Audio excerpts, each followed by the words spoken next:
Well, thank you all for coming, and thank you for inviting me here. It's always a pleasure to come to Puerto Rico. I now live in California, so it's not quite as bad as it used to be when I was in New Jersey, but still the weather is better here than it is back home. So today I want to talk to you about authorship and publication. This is really part of responsible conduct of research, and that's a subject that for many students is kind of an add-on to the curriculum. You know, we're here to do our biochemistry, our molecular biology, our cell biology, our physiology, neuroscience, and they're making me go to these classes. And the thing I want you all to realize is you can fail a test. You can have a paper not get published. You can have a grant not get funded. You can come to the wrong conclusion in a particular research project, and your life will continue.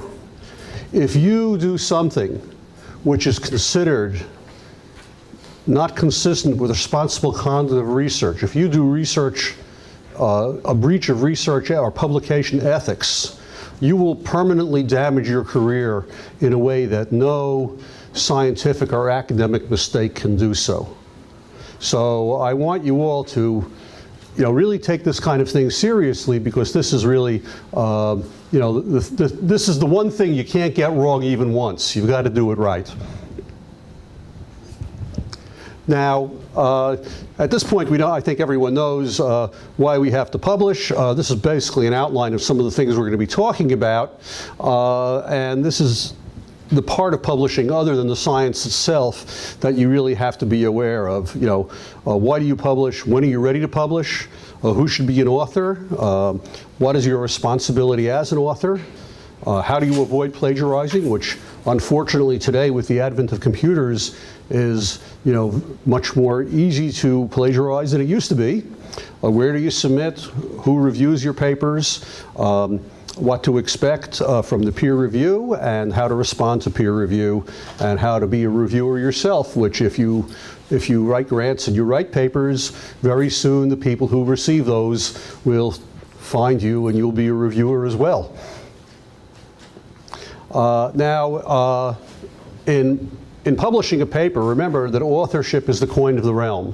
When you are looking for grants, when you are looking for new jobs, when you are looking for advancement in your current job from one to a higher status, to getting tenure, to getting promoted, the one thing that is almost going to be the largest piece of that picture is going to be your publication record. So it's very important that you publish, and it's very important that your publications be recognized. So the next question comes up, well, when are you ready to publish?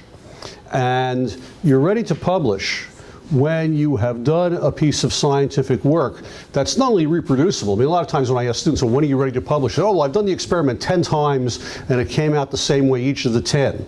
Well, that's true, that's very good, but what's important is you have to tell a complete story, and that story has to be a significant contribution to the scientific literature. Now, one of the things that you have to realize is what is significant at one time may not be at another time. When I became a new faculty member, my very first paper, which was a highly cited paper, was I took a double-stranded segment of an RNA virus and I actually sequenced that RNA using chemical techniques, because dideoxy sequencing hadn't yet been developed. I sequenced 300 nucleotides in from each end of the genome of that RNA virus. That was a really important finding that I and a team of people in my laboratory worked on for a year and a half to get done. Very important paper, highly cited, lots of reprint requests. People used to actually write for reprint requests in those days. Well, today, if a student came to me and said, well, I worked the whole day in the lab and I sequenced 300 bases, I'd say, well, what went wrong?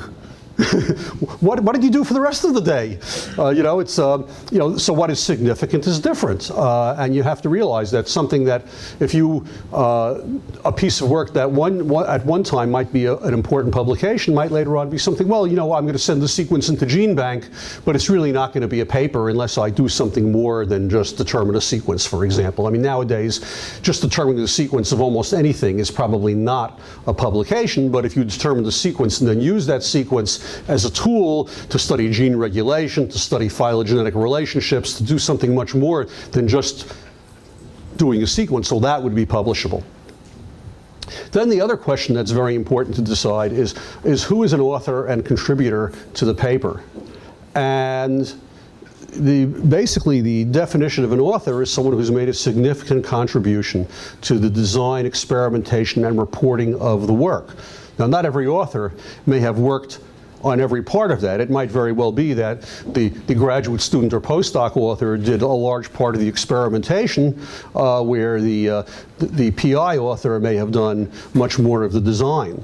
But everyone should have made a significant contribution, and people who've made less than that contribution shouldn't be authors. Their contributions still have to be acknowledged, but in a different way. And the important thing to remember also is that there are rewards and responsibilities that come with authorship. I think a lot of people, they think, well, the more I can be an author, the better, and every time I make someone else an author, I've done them a big favor. Well, that may or may not be true, because if you are an author of work which you really haven't contributed to, first of all, in the long run, that puts you at risk because you really can't document the fact that you really did that work. And for example, when I just got my new faculty position where I am now 2 years ago, they asked me for a list of my 10 most important papers, and they wanted to know exactly what my role was in those 10 papers. And I couldn't say, well, those were the 10 papers that somebody put my name on to do me a favor. You know, I had to really document what that was, and they could call those people up and ask them if they didn't like my answers. The other thing is, as I said, misconduct in science is the worst thing that can happen to you. So the one thing you don't want to have happen is have your name on a paper that you had very little to do with, and then later find out that somebody else in that paper did misconduct, because in fact, if you're an author, you may be held responsible for everything in that paper. And that's very important to remember. One thing that we no longer do in most of the Western world is courtesy authorship. Now, it used to be the case in some places, especially Germany, in fact, that if someone was the head of a big institute that had 20 or 30 scientists at it, their name might go on every paper from that institute. And even in recent years, I've seen a few cases where some visiting people would come in, especially in subjects like physics and math, and you had a visiting professor come in from some institute in Europe, and last year they were author on 100 papers. Now, I find it hard enough to read 100 papers a year, but I certainly don't think that I could make a meaningful contribution to the writing of 100 papers in 1 year. And when I see a CV like that, my initial inclination is to say, well, this person may not really be all that active in science, because when I see that many papers, I say, oh, they're just getting their name put on papers of everybody who works in their institute, and they're probably not really as good as the other people I'm seeing around. Now, one thing that is happening now because of that problem of responsibility and authorship is there's a new initiative, and there's a reference here, and you should all be getting copies of the slides from this talk, to identify the contribution of each contributor. Because back when I was in graduate school, most papers had 2 or 3 or maybe 4 authors. And you know, we all worked together in one room, and we all knew what everyone else was doing, and we could really be held responsible. But now very often you'll see a paper, even in the non-medical literature, where you'll have, you know, a dozen authors or more, sometimes so many authors that some of them are in a footnote.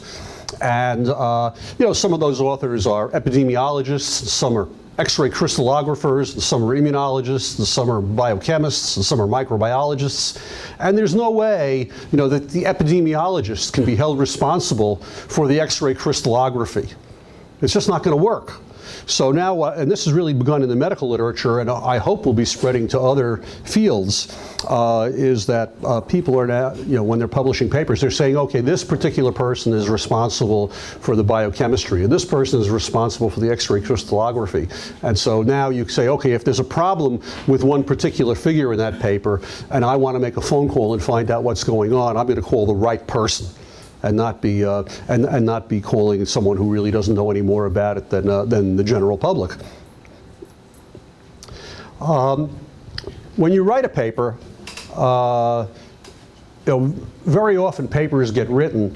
You fill up a bunch of notebooks, and when the pile of notebooks gets high enough, you say, okay, now it's time to write a paper. In fact, it's a very good idea to be writing continuously while you're doing the work. Because one of the things that I found when I go to write is, I usually have been as guilty of this as the next person. I wait till everything is all done, and I say, well, I'm now all done, I'm going out of the lab, going to my office, and I'm writing the paper, and I get to about 2 pages of the paper, and I say, oh, gee, look at that, there's an experiment I didn't do that I really need to write the next page. So had I been writing while I was doing the work, I would have realized that. Our thought processes just work better when we see them in black and white than when they're floating around there in our neurons. So I think you should write while you're doing the research. And also, before you write, it's a very good idea to discuss authorship with the contributors. Who is going to be an author? Who is going to be first author? That's very important to decide, because very often the folks who are actually at the bench in the laboratory, the graduate students and postdocs, wind up wanting to be first author. And first author usually also means, guess what? You're the person who writes the first draft of the paper. Have to decide who's going to be an author and who's going to be acknowledged. And again, remember that authorship is the people who made a significant contribution. There may be other people who gave you a valuable reagent, who gave you some good advice, who helped you with the writing. I always feel that I have to be as generous as possible in listing all the people who've helped me. In most papers I've published, have actually listed in the acknowledgments the people who read the paper and corrected my English, you know, at the last stage. But they're not going to be authors, and that's you know, a good thing to decide in advance, because the worst fights I've ever seen in research groups have been about the order of authorship and who will be an author. So it's a very good thing to figure that out in advance, rather than be in the third draft of the paper, and all of a sudden the third author is really ticked off because he or she thinks they should be the first author. So very important to, again, these things will change as the work develops. I've very often seen something where I started a collaboration with something and they were just going to be acknowledged in a footnote, and by the time the paper was getting ready to be published, they were second author because they had done a lot more than any of us had planned on.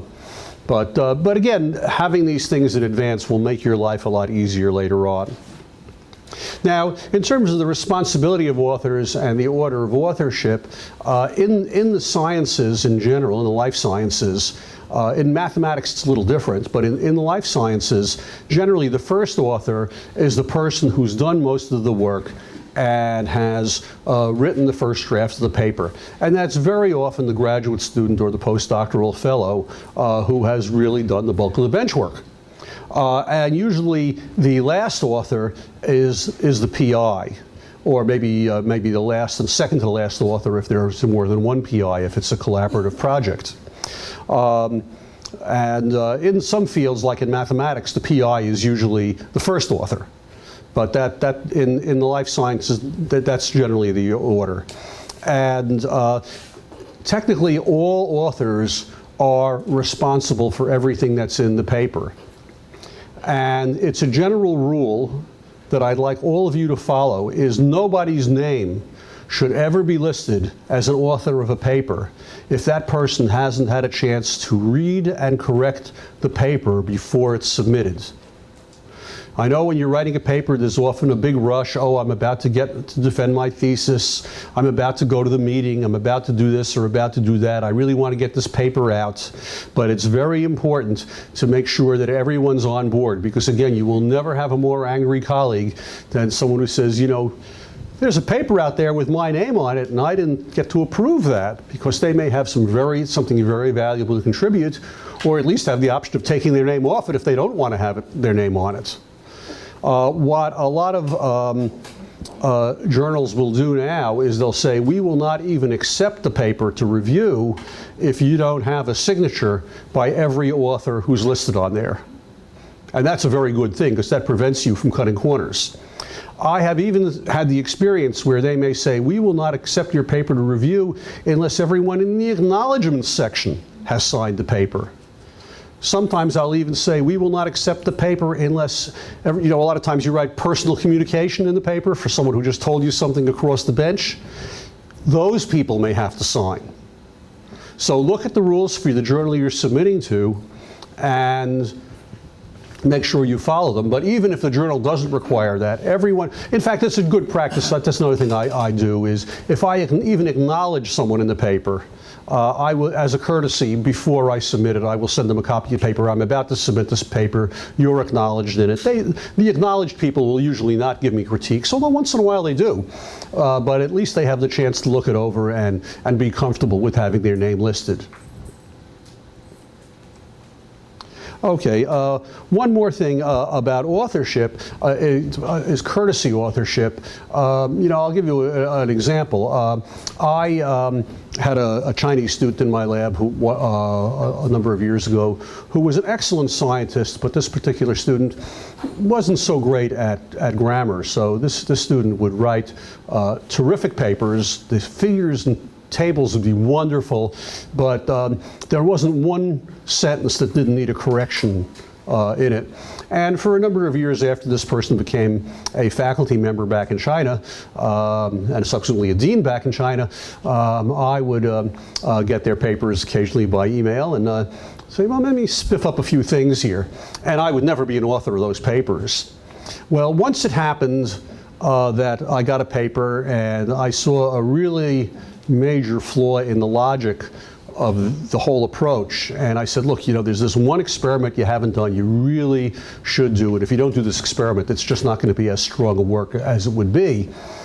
And it turned out my former student went back and did that experiment and got fabulous results and wound up writing 2 papers rather than one that wound up having very high impact.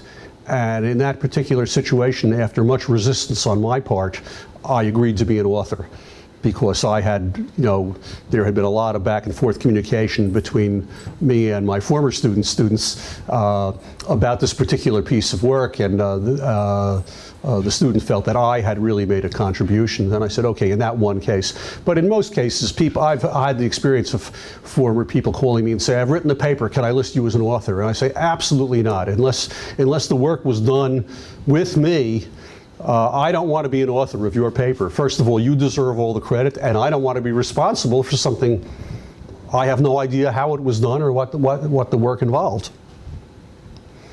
So again, authorship is is a good thing, but only if it's something you want to be proud of and can be. Now, I'm not going to talk much about fabrication and falsification, which can go on in science, and we all have to constantly protect ourselves against, especially if it's being done by people who we're co-authors with. So again, that's something that we always have to have in mind and very important to remember. But one thing that is not as obvious, that's often considered as part of the same thing, is the omission of data. Very often when I talk to new graduate students, they'll often say, well, I want to publish every result I've ever done. And then I think back to when I wrote my first paper as a graduate student. My notebooks at that point were about this thick. And I had to write a paper, and under the rules of the journal at that time, this is back in the days before computers, my manuscript had to be 8 typewritten pages, double-spaced. Well, it was pretty obvious I wasn't going to include all my data. But on the other hand, I had to really include representative data. I couldn't say, well, I did this experiment 20 times and got one result, but the other time I got the result I wanted, so that's the one I'm going to publish. No, you can't do that. But you really can't publish all your data, and that's part of the art as well as the science of becoming a scientist, is you really have to learn how to decide what you will publish and what you will not publish, but just keep a record of in your notebook. So that's something we all have to bear in mind. Now, plagiarism is a big part of what you shouldn't do when you're publishing. And here, so as not to plagiarize, I have listed with quotation marks the definition of plagiarism: to steal or pass off as one's own the ideas or words of another, or to present as one's own an idea or product derived from an existing source. And you see here is my existing source. So I did not plagiarize this definition. Part of the definition that comes in with plagiarism, of course, is the definition of copyright. And even if one has not formally applied for a copyright, it is a legal assumption that everything that is published, including scientific publications, is owned by someone and is copyrighted. There is nothing out there that is in the public domain in the sense that it doesn't have an owner. Now, who is that owner? And this is where a lot of plagiarism comes from, is people don't know the answer to these questions. Let's take a vote. How many people think all authors are the owners? How many people think the senior author, the first author? How about the PI? How about the employer? How about the NIH who funded the project? How about the publisher? Okay, you guys know the story. Yes, the publisher. The only exception to that may be, in some case, government employees who are publishing a paper. The government may say they're the owner. But in general, it's for all of us working at universities or research institutes or companies, in fact, the owner will be the publisher. So one of the big sources of problems with plagiarism is a lot of people say, well, I wrote something and I want to write about that same topic again so I can use the exact same paragraph and cut and paste from my last paper because I wrote it. It's mine. But no, it isn't mine. You know, it's Springer's or it's Academic Press or it's somebody else, and you don't own that paragraph anymore.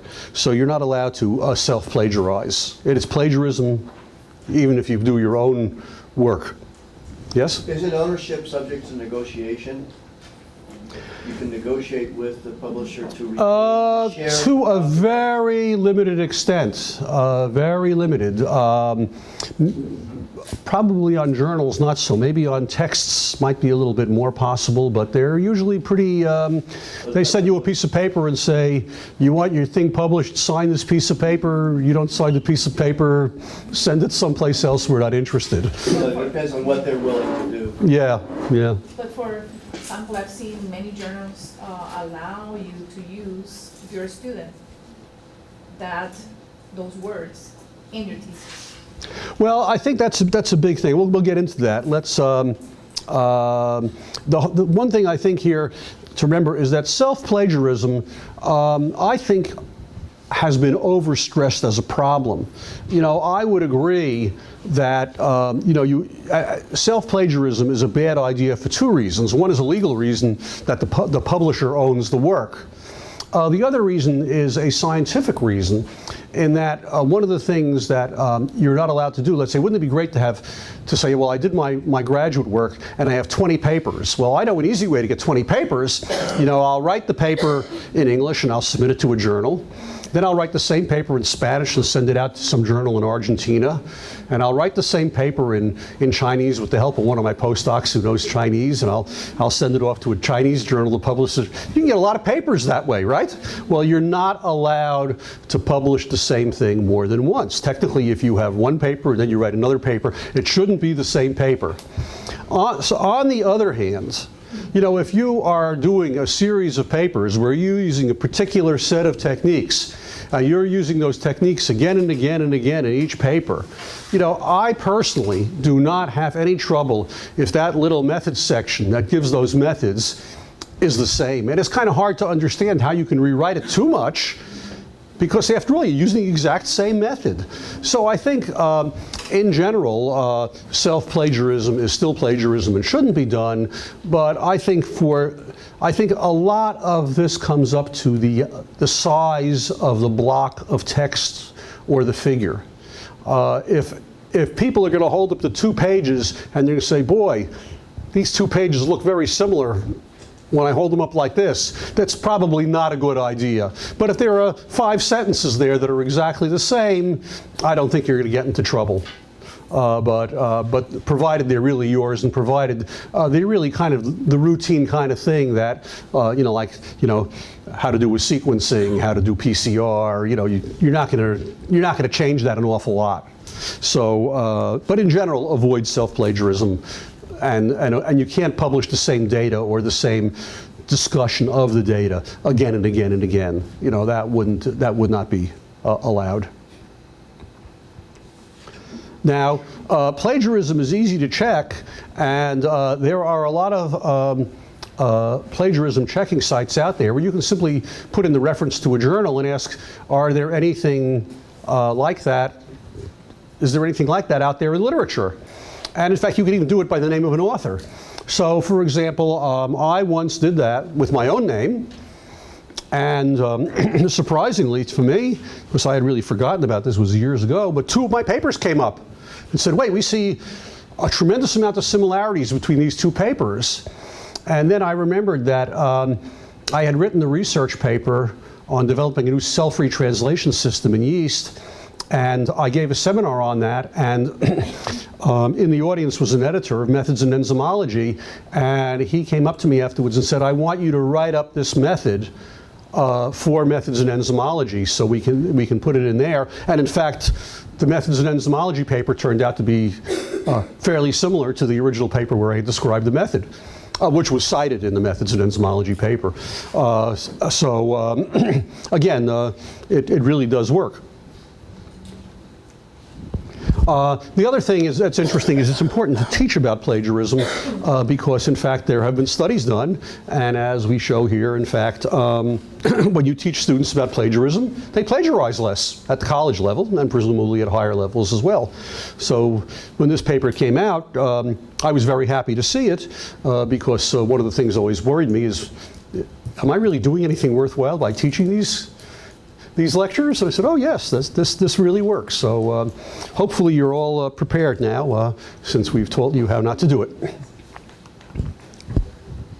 Another thing I want you to be aware of, it's really not part of this talk, but when you give talks and presentations, it's just as important to cite the people who've helped you and the people whose work you're using and the precedents in the literature as it is when you're doing a paper. It's easy to remember to do it when you're doing a paper. It's harder to remember when you're giving a talk. But I really want to encourage you to do that. I can't tell you how many job interviews I've seen where some postdoc in some world-famous lab from some Nobel Prize winner or National Academy member comes and gives this seminar on their research, and it comes out like they were out in the middle of the woods doing this experiment with no one to help them. And I know they're coming from a 20-person lab with 19 other highly productive scientists collaborating with them, and that does not help them get a job when they give that seminar. So if I'm hiring a colleague from my department, I want someone who shares credit where credit is due to be shared. So I think it's very important to do this. It will also make your colleagues happier when they hear the talk. Nothing makes someone angrier than to hear, the guy they mentored and helped to do an experiment, and then that person gives a talk and doesn't acknowledge them. And they say, wait a minute, I did half of this work and you're not even mentioning that I helped you? That will not promote good relations with your lab mates. So how do you appropriately cite the work of others? Well, you reference them with a citation. If you actually have to quote them, and that happens relatively rarely in science, more often in liberal arts, but I have had 1 or 2 occasions where I've actually put in quotations. Well, then you put quotation marks and you give the citation. If you're using a sizable block of text, or if you're using any figures or tables, then you need permission from the copyright owner. That is the publisher. And that, in general, will be given, but you can't assume it will be given. And I think it's very important if you want to, if you're doing a thesis or you're writing a review paper and you have something in the literature, you say, well, this thing is so perfect this life cycle of HIV, this picture of the Krebs cycle or whatever is just so perfect. I want to take this exact thing and reproduce it rather than making my own, which is probably the easiest thing. People often do this as a shortcut, but it's easier to do it yourself, that you don't have to get permission. But if you really need the permission, get it. In general, you will get it. But just give yourself a couple of weeks lead time, because again, whoever you're writing to for that permission is not going to turn it around overnight. But I want you to be aware, here is something I actually took right out of a journal, that occasionally the rights holder will say, wait a minute, this is ours, and we're not going to let you reproduce it. You just cite it and say, if you really want to see the data, you go to the original article and read it.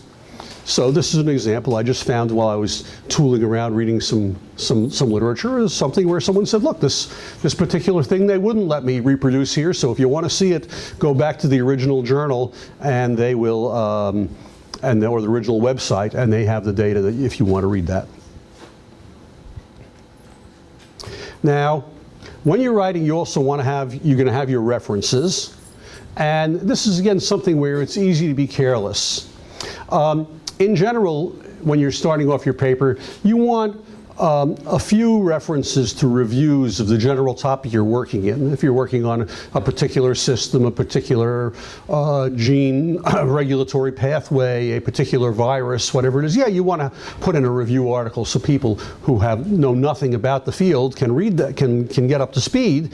But in general, you want to cite original reports. And I do mean original. One of the problems that people often do when they say, oh, I need a reference to say that such and such is true, so I'll pick up this week's copy of Science, and oh, look, there's a paper that mentions that. Maybe I'll cite that paper. No, you should cite the person who discovered, the work that discovered what it is you want to claim there. And that will involve a little bit of work, but that's really who deserves the credit and who you should cite. Now, the important thing to remember while you're doing this is you want to cite your competitors. You will want to cite papers that disagree with your conclusions, because you can't sneak it under the door by saying, well, I'm not going to mention these guys who disagree with me because that's a hard thing for me to deal with. No, you have to mention that, and you have to say, okay, these people disagree with me. Why is that? Is that because they use different methods? Is that because I've got a much better approach to this? What's the reason? You can't just ignore it, nor can you say, those guys are a bunch of jerks. They're probably not a bunch of jerks. They probably have very good reasons why they disagree with you, but of course you've thought it through more carefully, and you realize why, in spite of what they've shown, that in fact your hypothesis is correct, but you can't ignore it. And the other thing that's the hardest thing to do is, you sit down to write your paper, and 2 months later, you think you're all done. But in the meantime, in that 2 months, science has moved on. So that's a very good time to do another literature search and just make sure that nothing new has come up in the last 2 weeks that makes your paper, totally out of touch because you haven't cited the latest literature. Very important. And remember, your reviewers will check this, especially since who are going to be your reviewers? Reviewers are going to be experts in the field. So I don't know about you, but when I get a paper to review and it's in my field, the first thing I do is I look at the footnotes and say, gee, these guys cite any of my papers. And maybe they didn't cite my papers because my papers aren't relevant to what they're doing, but if I've done a paper that's relevant to what they're doing and they haven't cited it, well, I'm a little ticked off about that. I'm kind of proud of my work. So, you don't want your reviewers to start off reading your paper being a little ticked off. That's not a good situation. And again, cite the critical papers if there's some paper where, everyone in the literature is talking about this particular piece of work. Well, again, make sure it's in your reference list. Then in the acknowledgments, remember to cite the people who have helped you, both in the acknowledgments list and, if relevant, in the particular part of the paper. Like in the materials and methods, you might want to cite people who've given you particular materials or let you use their fancy razzle-dazzle machine that you were able to get your data on, without which you couldn't have done the work. Or if there's a particular figure that was done on a particular in another laboratory, mention that fact there as well as in the acknowledgments. And again, many journals require this, but you should do it in any event so it's obvious. Now, I want to go over the editorial process, because again, this is something that's a little bit mysterious to many of us. You know, we send in a paper, and it feels like it's going into this black hole, and we're not quite sure if anything will ever come out or what it will be and how that happens. Generally, we submit our papers to an editor. But the editor's role is simply to decide if the paper is appropriate for the journal. They don't really review the paper. They just say, does this belong here or not? And if it doesn't belong here, send it back fast, we hope, so that you can now send it where it does belong. Now, the place where this becomes especially important is in the so-called high-impact journals, which I think high impact has been stressed too much, but it's a fact of life, even if it's not a good fact of life, that everyone wants to have papers in Science, Cell, and Nature. And in some fields, there are a few more we might add to the list. But those editors are very picky, not necessarily about the quality of the science, but about the impact of the science. I mean, it's going to only go in Science or Nature if it's such an important biology finding that a mathematician should read it.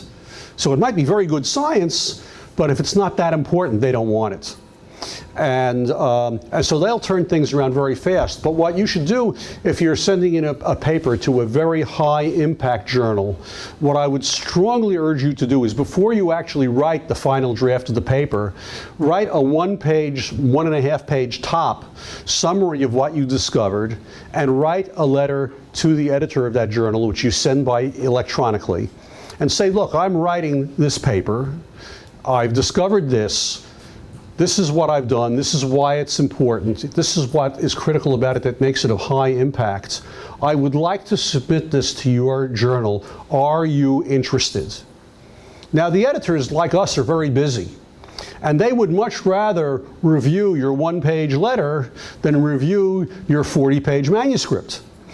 And they're very happy to get these letters, and what they will do in very good faith is they'll read the letter and say, now they're not going to accept you haven't shown any data there. They don't know how good this work is, but they can tell what it's about.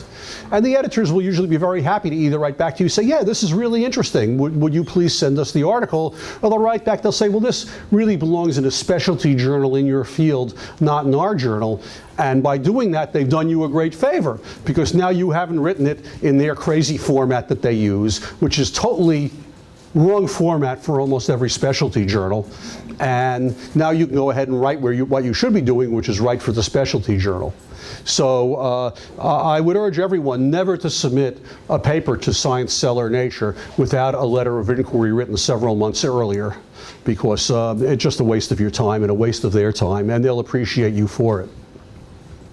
Now, when you submit something to the journal, the editor's job is to decide if the journal is right and to communicate with you, the author, and to pick the reviewers.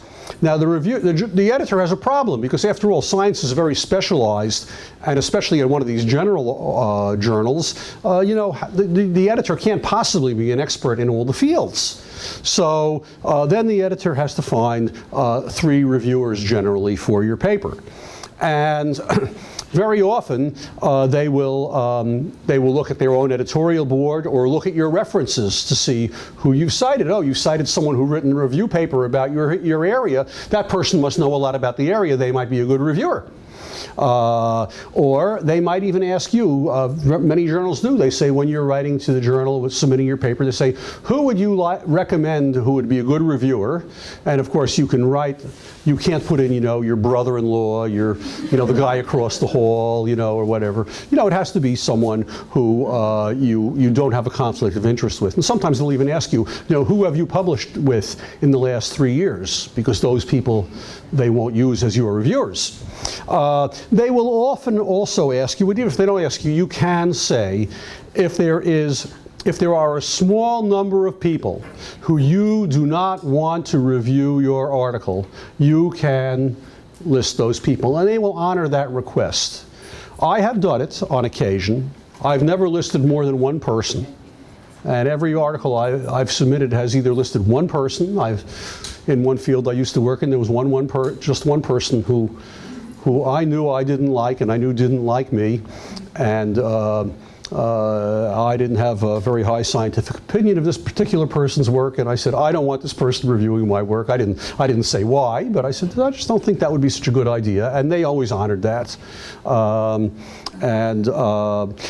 know, again, it is not a good idea to submit a paper and say, oh, the following 15 people, I don't want to review my paper, because, you know, if I was an editor, I say, well, what's wrong with this author that they've gotten into fights with these 15 people, or what do these 15 people know that I don't know? Maybe I should use those people as reviewers. So again, you have to be cautious of that. Now, again, the reviewer has an obligation to be impartial, to review your paper as an expert. They don't have an obligation to correct your grammar or to correct obvious mistakes that just show you've been careless. You know, for example, I once got a paper where the methods section went into great detail about a method that was not used in the experiments. And then the experiments included a lot of methods that weren't in the methods section. And I simply sent it back to the editor and said, you know, this paper is not ready for publication, just reject it, and when the person gets it together, let's try again, because this is not worth wasting my time reviewing. And so again, once the paper really is ready to be reviewed, the reviewer will give it a good, careful reading. And the reviewer, again, may be conflicted. If they're really conflicted, like if there's someone who's caught in a struggle to the death with you for priority in a field, or if they're conflicted another way, like the reviewer is a very close friend and collaborator of yours who would not conceivably say anything bad about anything you've done, then that person should just, when they see your name on the paper, close it and say, I'm not going to review this paper. And generally, the reviewers are asked if they have a conflict of interest and asked not to review it. But of course, any expert reviewer in your field has a certain element of conflict of interest, because after all, they're scientists who are interested in the same field you are. They read this very exciting science that you've just done, and it's very hard for them to erase that from their brain once they've read it. But on the other hand, they are obligated not to read your paper, put it down on their desk, go into their lab and do the same experiment, and then come back and pick up your paper. No, that would be unethical behavior. And again, I think most reviewers really handle this very well, but again, you should be aware that this conflict does exist, both when you are a writer and when you are a reviewer, and I think we always have to constantly be a little bit on our guard, because there is that temptation. When you get your reviews back, there are three types of reviews, answers that you will get back. One type, which very, very rarely happens, I've had one or two of them in my life, is you send in a paper and you get back a letter saying it's been accepted. That practically never happens. Get over it. Most reviews you get back will be one of the other two types. The one type, which is the most common one, and is generally good in most cases, is, well, this paper could be acceptable for publication, but we have the following concerns. Now, if you're lucky, the following concerns say, these three papers weren't cited, and I don't understand the caption in Figure 3, and we think there's too many words in the introduction that should be cut by 30%. And then you say, oh, that's a very good review. I'm going to fix those things up and send it right back. Sometimes it says, well, the following 15 experiments have to be done. And then, you know, that comes to be a judgment call. You know, are we, you know, how much time do we have? How long does the grant have to run? Does the graduate student who did the work still work in the lab? You know, sometimes you can't meet those demands. Sometimes you can. So the details make a big difference. The other type of review you'll get, unfortunately, is sometimes you'll simply say, look, this paper is not suitable for our journal. Now, when that happens, put it down, go out and see a movie, and go out for a good dinner, and a couple of days later, pick it up again and read it again, and don't be discouraged. See what they said. Again, that may mean there's some fundamental flaw in your work, which then will have to be fixed. Or it may mean just that it wasn't suitable for that journal. But whatever will happen, when you get a rejection, you usually not just get a rejection. You usually get a rejection, and you'll get the written reviews by the reviewers.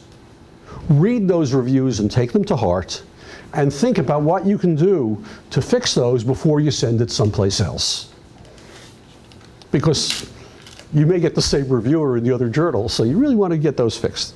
The other thing is, don't just have the mindset you're not going to rebut the reviewers. I can't tell you how many times students and postdocs have come to me and said, how can I rebut these reviews? No, no, no, no, no. You don't rebut the reviews. You write a very lovely letter and you say, I thank you for your thought and your reviewers for your thoughtful comments. You've helped me to write a better paper.